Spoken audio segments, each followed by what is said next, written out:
আজ আদালতে তোলা হবে হত্যা মামলায় গ্রেপ্তার শেখ হাসিনা সরকারের সাবেক উপদেষ্টা সালমান এফ রহমান ও সাবেক আইনমন্ত্রী আনিসুল হককে। দুপুরের দিকে তাদের কোর্টে তোলা হবে বলে জানা গেছে।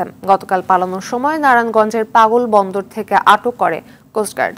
পরে পুলিশে সোপর্দ করা হয় তাদের। পুলিশ কমিশনার মইনুল হাসান জানান, নিউ মার্কেট থানার দুটি হত্যা মামলায় তাদের আটক করা হয়েছে।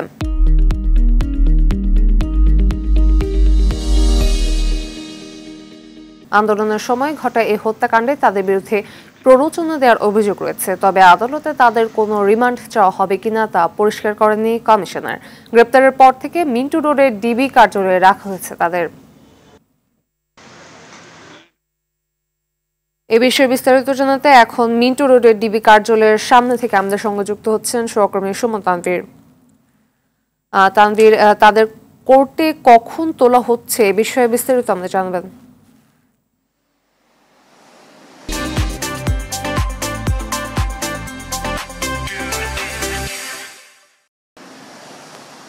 দেখেন ফাতেমা, শেখ হাসিনা সরকারের পতন হলেও সেই সরকারের আসলে এই 17 বছরের আমলে আমরা যেমনটা দেখেছি যে কোনো হ্যাবিওয়েট কোনো আসামি কিংবা আলোচিত কোনো মামলার আসামি আসলে ধরলে এই মিন্টু রোডের ডিবি কার্যালয়ে কিন্তু নিয়ে আসা হয়। এবং কালকে আমরা যখন দেখলাম, যেটি আসলে আপনি সংবাদে জানাচ্ছিলেন, যে কালকে যখন আসলে পাগলা থেকে প্রথমে যদিও আমরা জেনেছিলাম যে সদরঘাট থেকে আসলে তাদেরকে আটক করা হয়েছে, ডিএমপি থেকে আমাদের এমনটাই জানানো হয়েছিল। তবে পরবর্তীতে আসলে আমরা যখন কোস্টগার্ডের সঙ্গে যোগাযোগ করলাম, অর্থাৎ যে ছবিগুলো আসলে এখন সামাজিক যোগাযোগ মাধ্যমে আসলে ভাইরাল হয়ে গেছে, সেই ছবিগুলোর উৎস সম্বন্ধে যখন আমরা কোস্টগার্ডের সঙ্গে যোগাযোগ করছিলাম, তখন কিন্তু আসলে কোস্টগার্ড আমাদেরকে এই বিষয়টি নিশ্চিত করে যে আসলে তাদেরকে নারায়ণগঞ্জের পাগলা বন্দর থেকে তাদের আটক করা হয় এবং তারপরে কিন্তু আসলে সোপর্দ করা হয়। এবং তারপরে আমরা নিউ মার্কেট থানার দুটি হত্যা মামলা ছিল আন্দোলনের সময়, একজন শিক্ষার্থী এবং একজন পেশাজীবীর মৃত্যু নিয়ে দুটি হত্যা মামলা ছিল। সেই হত্যা মামলায় তাদের গ্রেপ্তার দেখানো হয়েছে, এতটুকু কিন্তু আমরা জানতে পেরেছিলাম তখন পর্যন্ত। এবং আমরা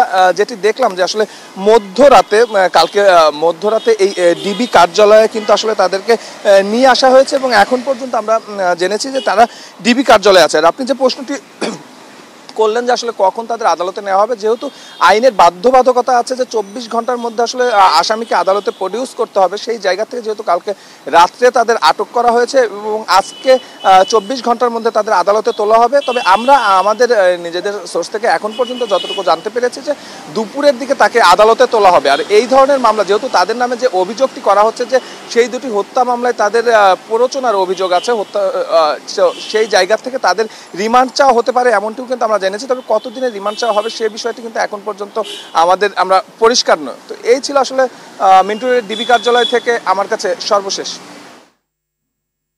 ধন্যবাদ।